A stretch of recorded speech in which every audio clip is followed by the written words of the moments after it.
Assalamualaikum Pak Ustaz. Waalaikumsalam warahmatullahi wabarakatuh. Dan saya juga sudah bersama sahabat saya Bang Jainuddin. Assalamualaikum Bang. Waalaikumsalam Pak Tung. Alhamdulillah. Nah, para pemirsa dan sahabat beriman dimanapun berada, bahasan kami kali ini tentang kodam. Kodam. Oh. Jadi begini Pak Ustadz, banyak sekali teman-teman yang bercerita masalah kodam. Ada yang tanya, kamu kodammu apa sih? Bahkan ada yang bilang itu kodamnya si dia itu macan putih gitu. Itu kayak jadi menakutkan atau gimana? Dia bisa tahu kodamnya. Katanya ada yang bisa itu, makanya ini yang akan kita perjelas nanti ini. Saya sendiri juga nggak ngerti. Jadi yang dimaksud kodam itu sebenarnya apa Pak Ustadz? Iya. Bismillahirrahmanirrahim. Assalamualaikum warahmatullahi wabarakatuh. Waalaikumsalam warahmatullahi wabarakatuh. Amin ya rabbal alamin. Memang di negara kita ini negara yang dulunya Islam belum masuk itu kan animisme, dinamisme kan gitu ya. Nah, di dalam Islam jelas wa ma khalaqtul jinna wal insa illa liya'budun, itu harus difahami. Dan Allah tidak menciptakan jin dan manusia kecuali untuk beribadah. Ya, harus difahami itu dua hal. Manusia dan jin untuk beribadah. Manusia ada yang Islam, ada yang belum Islam, kan gitu ya. Manusia ada yang Islam, ada yang belajar taat, ada yang alhamdulillah sudah mulai taat, ya alhamdulillah belum taat ada, itu yang Islam. Yang belum Islam juga ada yang baik, kan gitu ya, ada yang kurang baik, ada yang tidak baik, sama, semuanya sama ya. Yang dilihat oleh Allah Ta'ala itu ketakwaan masing-masing, entah itu dari manusianya, entah itu dari jin. Nah, yang sering dikatakan oleh manusia khususnya daerah Indonesia ini seringnya bercerita tentang khodam. Ya, Pak. Khodam itu sebenarnya yang membantu, sebenarnya pelayan yang membantu. Jadi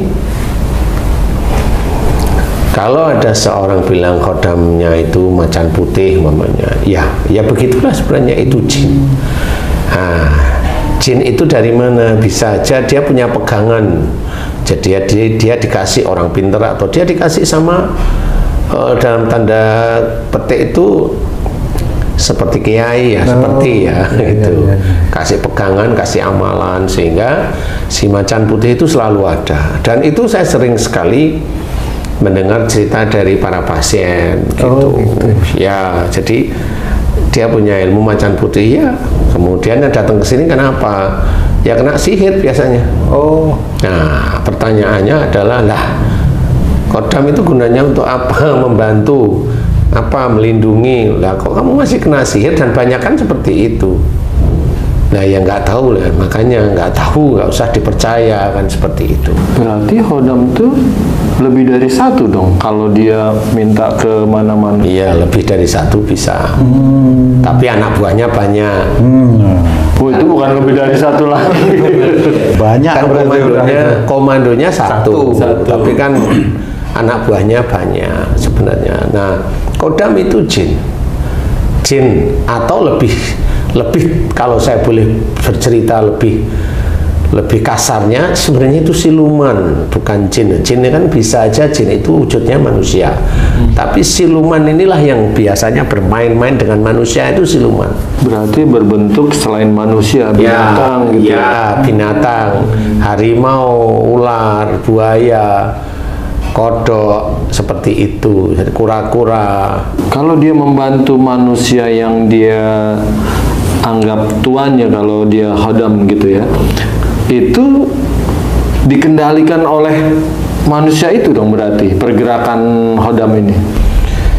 Jadi gini, boleh seorang itu bercerita seperti itu ya Ci ya. Berarti kodam itu dikendalikan oleh manusia kan gitu ya. Oke, kita garis bawahi. Nah, persoalannya adalah manusia itu sebelum dapat kodam itu dia pasti musyrik. Sebelum dapat kodam itu pasti musyrik dia kerjain. Kalau dia mengerjakan sesuatu yang musyrik, berarti khodam itu pasti ada dajalnya. Iya, yang sealiran lah. Ya, Akhirnya manusia itu menyuruh khodamnya, apalah, ambil uang kayak umpamanya, terus kemudian bisa kebal kayak itu kan khodam juga, kebal itu. Bisa melet kayak itu khodam. Bisa ini kayak, akhirnya manusia ini yang kelihatannya dia menyetir khodamnya, sebenarnya dia itu dikuasai Dajjal. Kenapa? Akhirnya manusia itu tidak kenal sama Allah. Oh, jadi di Ahmad Dajjal itu di apa aja permintaannya dilulusin? Dilulusin aja. Untuk dia semakin jauh dari Allah. Iya. Sadar nggak ya itu orang? Jarang sadar, kecuali yang sadar. Bener. Jadi kalau masih muda ya dia nggak sadar, masih rambut gondrong nggak sadar. Tapi kalau udah nunak-nunuk, udah tua itu baru sadar. Ya alhamdulillah masih sadar ya. Yang muda-muda itu di YouTube itu yang ngeluarin ini, ngeluarin itu nggak pernah sadar. Dia sholat walau alam, saya nggak ngerti. Sholatnya terima Allah nggak kayaknya. Kayaknya apa? Loh, kok kayaknya? Lah dia melakukan kemusyrikan terus-menerus, gimana mau diterima oleh Allah Ta'ala? Nah inilah yang orang yang punya khodam ini nggak ngerti bahwa dia itu dikendalikan oleh Dajjal, diluluskan istilahnya, sehingga tidak tahu. Makanya yang sering pasien saya yang punya khodam harimau putih, harimau loreng, harimau hitam, pura-pura harimau, itu tetap aja dia kena sihir. Kemudian yang ngobatin pakai air putih, pakai amalan, pakai mantra. Kenapa nggak sembuh? Nah, karena dia itu yang ngobatin juga pakai khodam juga.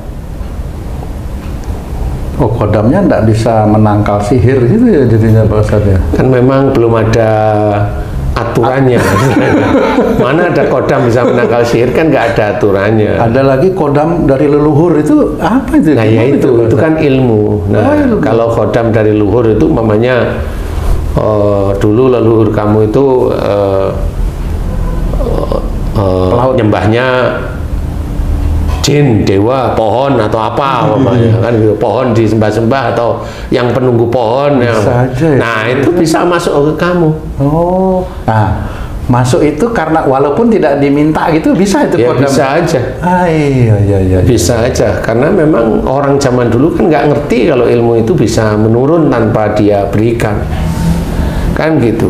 Ilmu itu kan bukan seperti rumah atau tanah warisan. Kalau seseorang Ustadz sadar dan menyadari kalau khodam sejenisnya itu udah nggak bermanfaat lagi di dirinya ya gitu, biasanya kejadian apa terhadap orang ini yang membuat dia ini ingin melepaskan itu semua, Ustaz?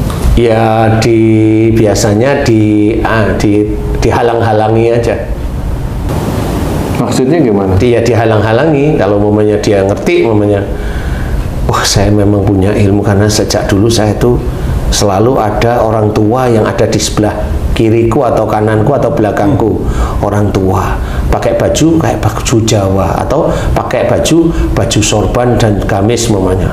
Nah dia kalau udah tahu gitu, ini kali namanya khodam. Nah saya mau ke tempat Ustadz Danu mamanya.